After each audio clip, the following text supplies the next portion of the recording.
네, 여러분, 오늘은 지난주까지 사도신경 강해가 끝났잖아요. 그래서 잠시 우리가 다른 부분을 살펴볼 텐데 아주 유명한 구절이요. 누가복음 19장에 나와 있는 삭개오의 이야기를 다 같이 한번 상고해 보도록 하겠습니다. 누가복음 19장 1절부터 10절까지인데요. 우리 한 절씩 교독해 볼까요? 제가 먼저 시작하겠습니다. 예수께서 여리고로 들어가 지나가시더라.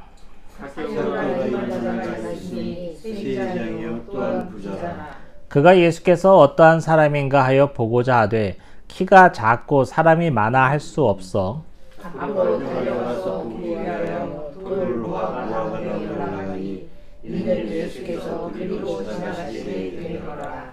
예수께서 그곳에 이르사 쳐다보시고 이르시되 삭개오야 속히 내려오라. 내가 오늘 네 집에 유하여 하겠다 하시니 급히 내려가 즐거워하며 영접하거늘 무사람이 보고 수군거려 이르되 저가 죄인의 집에 유하러 들어갔도다 하더라. 삭개오가 서서 주께 여쭈되 주여 보시옵소서 내 소유의 절반을 가난한 자들에게 주겠사오며 만일 누구의 것을 속여 빼앗은 일이 있으면 내 갑절이나 받겠나이다. 예수께서 이르시되 오늘 구원이 이 집에 이르렀으니 이 사람도 아브라함의 자손이로다. 다 같이 인자가 온 것은 잃어버린 자를 찾아 구원하려 함이니라. 아멘. 네, 우리가 주일학교 때부터 수없이 들었던 삭개오 이야기예요. 오늘 본문에서는 이제 돌무화과 나무라고 했는데 제가 어렸을 때만 해도 뭐라고 무슨 나무였죠? 돌감나무. 뽕나무 아니었어요? 이해하세요. 우리 저번에 이제 그 해외에서 어렸을 시절 보냈기 때문에 우리랑 성경 버전이 다릅니다. 그 뽕나무라고 나와 있죠. 근데 뽕나무랑 돌무화과나무랑 뭐가 다른지 저는 모르겠습니다. 아무튼 그래요. 자, 우리가 너무나 잘 알고 있는 본문이니까 제가 자세한 설명은 필요 없을 것 같아요. 근데 삭개오라는 사람에 대해서 우리가 생각해 볼 필요는 있어요. 오늘 본문에 의하니까 삭개오라는 사람은 이제 그의 직업이 나와 있죠. 세리장이라는 거. 세리장이고, 그 다음에 또 오늘 본문에 나와 있는데 키가 유난히 작다는 것을 알 수 있어요. 얼마나 작은지는 모르겠어요. 우리가 흔히 지금 얘기하는 저신장증 이 정도 되는 작은 사람인가 어쩐가는 모르겠지만, 그래서 이 구절로 인해서 또 어떤 분들은 삭개오가 장애가 있는 게 아니냐, 그래서 장애인 주관에서 설교하고 그러는데 모르겠어요. 거기까지 갈지 어쩔지 모르겠는데, 아무튼 키가 다른 사람에 비해서 월등히 유난히 작은 사람이면 알 수가 있어요. 근데 제가 이 말씀을 준비하면서 보니까 오늘 19장은 사실 18장을 잘 봐서 그 내용을 이해해야지만 삭개오 이야기를 이해할 수 있는 그런 장이더라고요. 여러분 18장을 펴보세요. 18장 바로 앞장이죠. 18장에 여러 예수님의 비유가 나오는데 그 중에 무슨 비유가 나오냐면요, 18장 10절부터 이제 한번 읽어볼까요? 18장 10절부터 한 절씩 읽어볼게요. 제가 먼저 읽겠습니다. 두 사람이 기도하러 성전에 올라가니 하나는 바리새인이요 하나는 세리라. 바리새인은 서서 따로 기도하여 이르되 하나님이여, 나는 다른 사람들 곧 토색 우리 가늠하는 자들과 같이 아니하고 이 세리와도 같이 아니함을 감사하나이다. 나는 일에 2번씩 금식하고 또 소득의 11조를 드리나이다 하고, 세리는 멀리 서서 감히 눈을 들어 하늘을 쳐다보지 못하고 다만 가슴을 치며 이르되 하나님이여, 불쌍히 여기소서, 나는 죄인이로소이다 하였느니라. 아멘. 여기까지 읽어볼까요? 오늘 읽은 또 18장 바로 앞장에는 뭐가 있냐면은 두 사람이 성전을 들어가는데 하나는 세리고 하나는 바리새인이고 하나는 세리예요.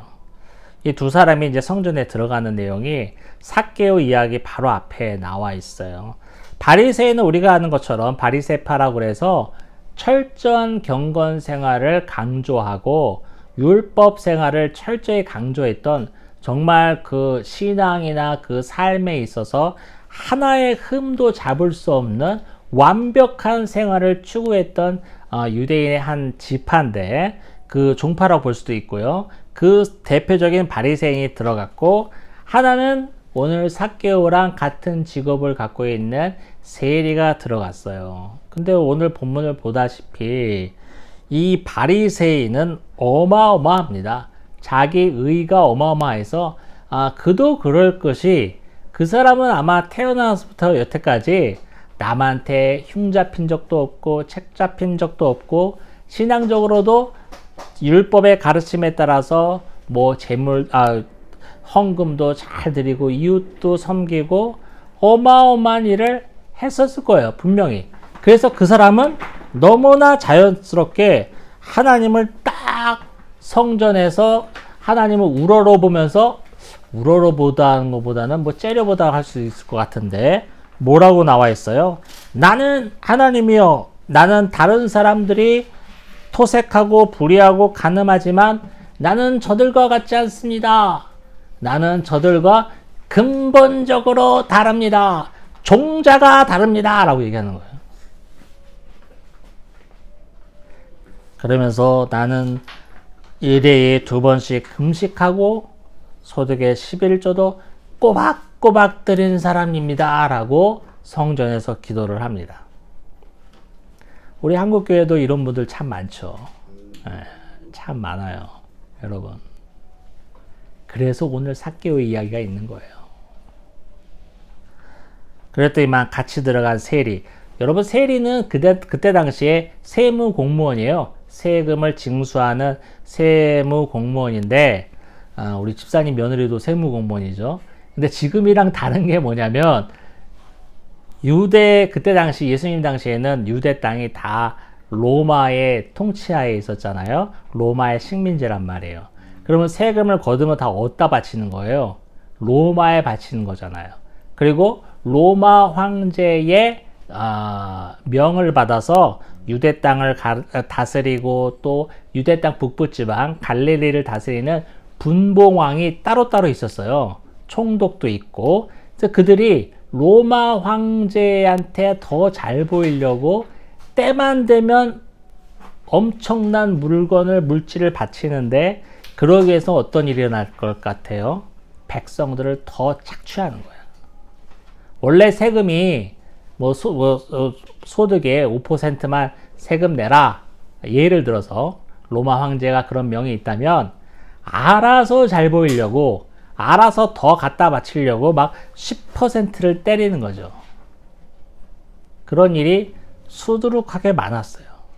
그래서 이제 이스라엘 백성들은, 유대인들은 이 세금을 걷는 사람을 되게 싫어했어요. 미워하고. 민족의 돈을 다 걷어서 로마 황제 좋은 일만 시키고, 저러면서 어떻게 살아갈 수 있냐고, 저게 같은 민족으로서 할 짓이야? 이러면서 다 누구나 세리를 손가락질하고, 그러면서도 세금을 걷는 엄청난 권위를 로마 정권으로부터 부여받은 사람이니까 함부로 하지는 못해. 공권력을 어느 정도 갖고 있는 사람이니까. 그러니까 그 앞에서는 굽신굽신 여기면서, 아유, 우리도 살기 힘든데 조금만 깎아주세요, 이러면서 그 뒤로 돌아서는, 아유, 이러면서 이렇게 욕하는, 아주 온 민족이 경멸에 맞지 않는 직업군이 바로 그때 당시에 세리였어요. 그래서 이제 세리가 또 이제 기도를 하죠. 세리가 기도를 하는데, 아이고, 여러분, 13절 보세요. 13절 같이 읽을게요. 시작. 세리는 멀리 서서 감히 눈을 들어 하늘을 쳐다보지도 못하고 다만 가슴을 치며 이르되, 하나님이여 불쌍히 여기소서, 나는 죄인이로소이다 하였느니라. 앞에 바리새인과는 너무 달라도 너무 다르죠. 세리는 감히 하나님을 올려볼 수도 없었어요. 성전에 와서 기도하는데 하나님 하고 기도할 게 얼마나 많겠어요, 그 사람도. 나 이런 어려움이 있습니다. 나 이런 거 있습니다. 주님 도와주세요. 해결해 주세요. 얼마나 울부짖을 게 많겠어요. 그런데 세리는 그 하나님께 기도하기 위해 왔으면서도 불구하고 감히 하늘을 우러 쳐다보지도 못해요. 납작 엎드려서 한다는 말이 뭐예요? 가슴을 치면서 나는 죄인입니다. 주여 불쌍히 여기소서. 그 밑에 구절을 보니까 누가 의롭다함을 받았겠느냐? 예수님 말씀하시죠. 세리가 의롭다함을 받았다. 이 세리의 기도가 이렇게 있었어요. 그리고 그 밑에를 보면 부자 관리의 이야기가 나와 있는데 뭐 복음서 다른 부분에서는 뭐 부자 청년이라고 하기도 했고 누가복음에서는 부자 관리라고 나와 있는데 뭐 이렇게 뭐 우리가 잘 아는 이야기니까 18절부터 이어지는 이야기니까 제가 한 절씩 그냥 살펴보도록 하겠습니다. 어떤 관리가 물어 이르되 선한 선생이여 내가 무엇을 하여야 영생을 얻으리까? 라고 질문을 합니다. 예수님이 뭐라고 그래요? 막 얘기하다가 네 기명을 다 지키고 이렇게 했냐? 그러니까 그 부자 관리가 한다는 말이 나는 하나님의 모든 계명을 다 지켰습니다. 지키지 않은 게 없습니다. 그러면 내가 더 뭘 해야 영생을 얻겠습니까? 하라는 건 다 했는데. 아까 바리새인이랑 좀 비슷하죠. 나는 다른 사람과 같지 않아서 이런 짓 절대 하지 않았습니다. 라는 바리새인과 똑같이 여기는 나는 말씀하신 계명을 다 지켰습니다. 그러면 뭘 해야 영생을 얻겠습니까? 이 질문의 뉘앙스는 글쎄요. 제가 보기에는 그래요. 이 관리는 영생을 얻는 방법을 물어보는 게 아니었던 것 같아요. 자기는 이미 영생을 얻었다라는 것을 가정하고 차마 예수님 앞에서 그렇게까지는 마음을 비추지 못하고 내가 영생을 따놓은 당상이야. 이거는 갖고 있는 채 확인도 아니고 그럼 예수님이 뭐라고 하나 한번 들어볼까? 뭐 호기심, 궁금증? 모르겠어요. 자기 자신으로는 확신이 충만한데 아무튼 예수님한테 물어봤어요. 나 할 거 다 했는데 그럼 뭘 해야 영생을 얻습니까? 라고 얘기를 하죠. 그 예수님 뭐라고 그래요? 뒤에 보니까 네 가진 것을 다 가난한 자 나눠주라고 합니다. 부자 관리는 고개를 저으면서 돌아갔죠. 이런 이야기 후에 19장에 삭개오의 이야기가 나오는 거예요. 삭개오는 세리 중에서도 장이네요. 장자가 붙었어요. 뭐 지금으로 치면은 뭐 세무서장쯤 되겠네. 한 마을에 세무서장쯤 되겠어요. 세리도 그때 당시에 같은 유대인들에게 그렇게 비탄을 받았는데 세리장은 얼마나 비탄을 받았을까? 그 비탄을 받는 사람들의 우두머리니까 사람으로 치지 않았습니다. 같은 유대인이지만 저건 유대인이 아니야. 저거는 아브라함의 씨가 아니야 라고 사람들은 다 여겼어요. 그리고 우리가 보는 것처럼 삭개오는 키가 너무 작았습니다. 그런데 예수님이 온다는 소식을 삭개오가 들었어요. 자기가 맨날 다니는 그 큰 길에 아침마다 출근하는 그 길에 예수님이 딱 지나가시는 걸 알았어. 그 예수님을 한번 보고자 하는데 예수님의 소문을 삭개오도 이미 많이 들었겠죠. 병든 자를 고치고 막 눈먼 자를 눈뜨게 하고 그의 가르침이 너무나 진리고 신비롭고 새로운 하나님의 나라를 선포하고 복음을 증거한다는 것을 삭개오도 이미 들었습니다. 그래서 그도 예수님을 보고 싶었어요.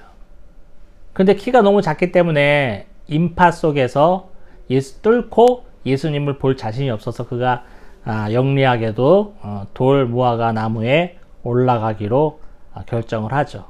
그 나무가 거기에 있고 그 나무 밑으로 그 행렬이 지나가게 될 것이라는 것을 삭개오는 너무나 잘 알고 있었어요. 왜? 자기네 동네니까. 그래서 일찍부터 그 나무 위에 올라가 있었을 것입니다. 예수님이 지나갑니다. 예수님이 지나가는데 사실은요, 여기 중요한 포인트가 있어요.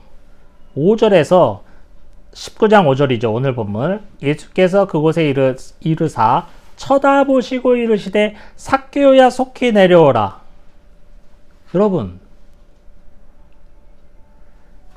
누가 누구를 먼저 본 거예요? 예수님이 삭개오를 먼저 본 거예요. 우리가 그 밑에도 이제 나와 있는데요. 19장 밑에도 그렇고 다른 복음서도 그렇고 이제 눈먼 자의 이야기가 나오는데 주여 다윗의 자손이여 나를 불쌍히 여기소서라고 예수님을 막 소리치며 찾는 그런 예화도 우리가 많이 알고 있죠. 그들의 케이스는 그들이 예수님을 불렀어요. 또 어떤 여인은 그들이 예수님을 만졌지. 하지만 오늘 삭개오 이야기를 보니까 중요한 게 뭐냐면 예수님이 삭개오를 먼저 보셨어요. 자, 이제 수많은 인파가 예수님을 쫓아다니고 행렬 가운데 예수님이 딱 지나가시는데 나무 위에 어떤 사람이 매달려 있는 것을 예수님이 보신 거죠. 그리고 중요한 게 있어요. 예수님이 그의 이름을 아셨습니까? 모르셨습니까? 아셨죠. 거기 누구야? 아유, 위험한데 거기 있으면 어떻게 내려와. 이게 아니라 삭개오야, 내려오라. 이름을 부른다는 것은 제가 창세기 강의 때도 설교 많이 했는데요. 우리가 생각하는 그 정도의 아무개 누구누구 이렇게 생각하시면 안 돼요. 이름을 안다 라는 표현도 구약에 좀 많이 있는데 이거는요, 그 사람을 안다는 정도가 아니라 그 사람에 대해서 정말 많이 안다는 거예요. 이름을 부른다는 것은. 그리고 더 추론을 해보면 그때 당시에는 이름이 없는 사람도 많아요. 우리나라도 여러분 몇백 년 전으로 올라가면은 이름 없는 사람 많습니다. 양반이나 이름이 있고 그렇지 우리 다 이름이 없었을 수도 있어. 그 이름을 안다는 것. 나 안성빈 알지. 이거는 우리가 그냥 막연히 아는 정도가 아니라 그 사람의 존재를 안다는 거예요. 그 사람의 성정을 안다는 거예요. 그 사람의 모든 환경 또한 안다는 거예요. 그 주님이 내 이름을 부르신다는 거. 내가 너를 지명하여 불렀나니. 지명한다는 거 있잖아요. 가르친다는 거예요. 안성빈, 이동호, 이리 오라. 어이, 다 이리 와. 이게 아니라 꼭 집어서 지명하여 손가락으로 가리켜서. 저는 손가락이 안 되지만 삿대질하는 손가락 있잖아요. 딱 가리켜서 너 안성빈 내려와. 삭개오는 자신의 이름을 부르는 예수님의 음성을 듣는 순간 모든 게 다 무너졌을 것입니다. 저가 누군데 내 이름을 알지?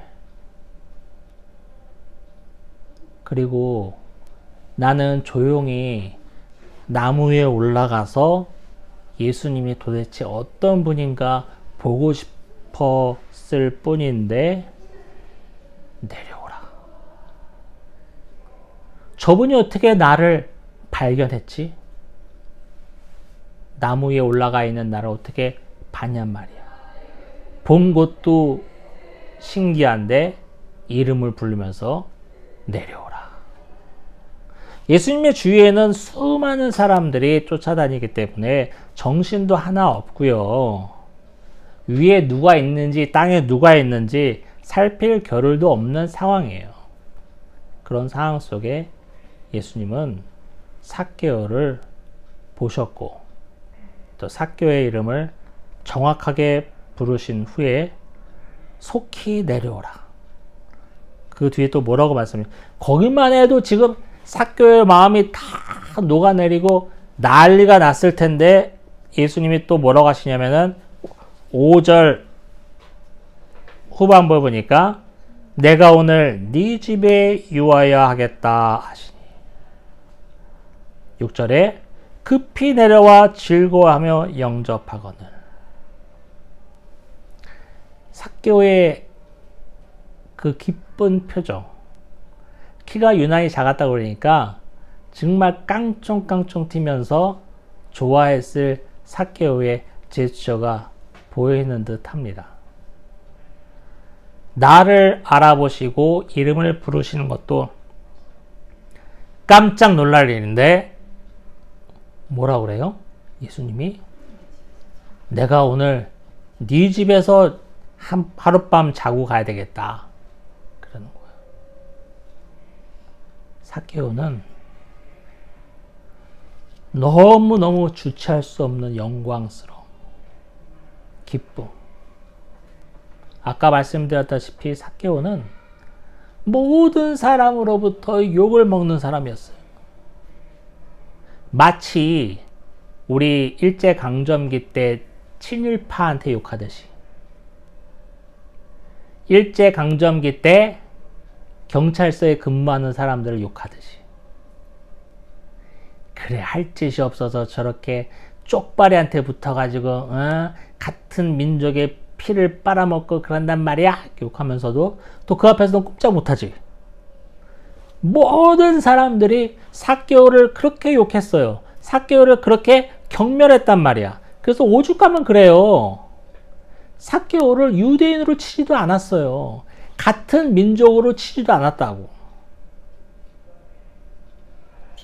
그런 삭개오인데 예수님이 오늘 우리 집에 오시겠다는 거잖아요.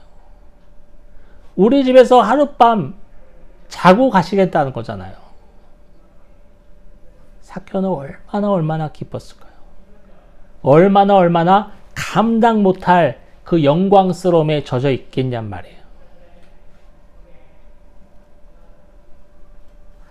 그러자 사람들이 가만히 있을 리 없지. 7절 보니까 이제 수근수근 거리는 걸, 아니 이게 무슨 소리야? 아니 예수님이 왜 그 집에 들어가?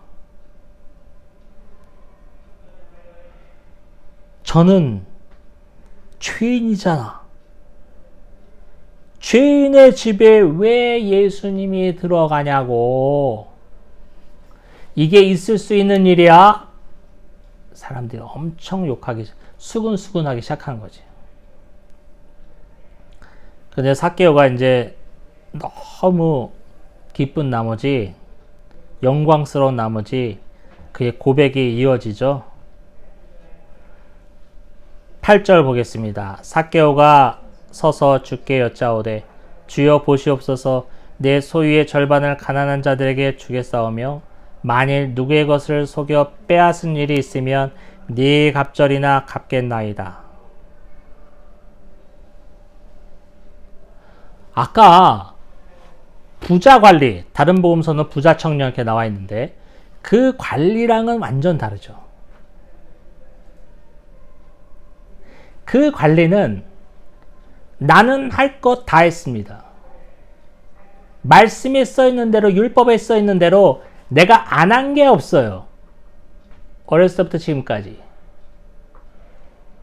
선생님, 그러면 내가 더 뭘 해야 영생을 얻겠습니까? 그러면 네 소유를 팔아 가난한 자들에게 나눠줘라. 부자 관리 또는 부자 청년은 근심을 하면서 떠났습니다. 근데 삭개오는 아까 부자 관리 부자 청년은 그러면 네 소유를 팔아 가난한 자들에게 나눠주라고 예수님이 답변을 주신 거잖아요. 근데 삭개오는 예수님이 그렇게 하라고 하지도 않았어. 예수님은 그저 오늘 밤 내가 니네 집에서 좀 자고 가야 되겠다라는 말씀만 하셨는데 삭개오가 이런 말을 하는 거예요. 앞에 18장에 있는 부자 관리와는 너무나 대조적인 장면입니다.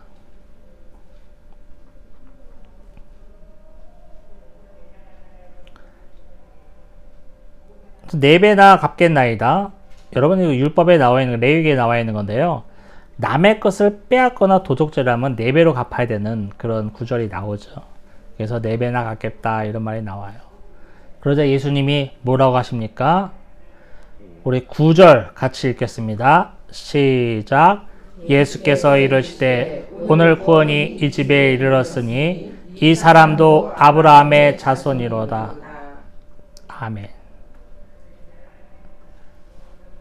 이 집에 삭개오의 집에 구원이 이르렀는데 그 뒤 구절이 난 너무나도 가슴이 와닿아요.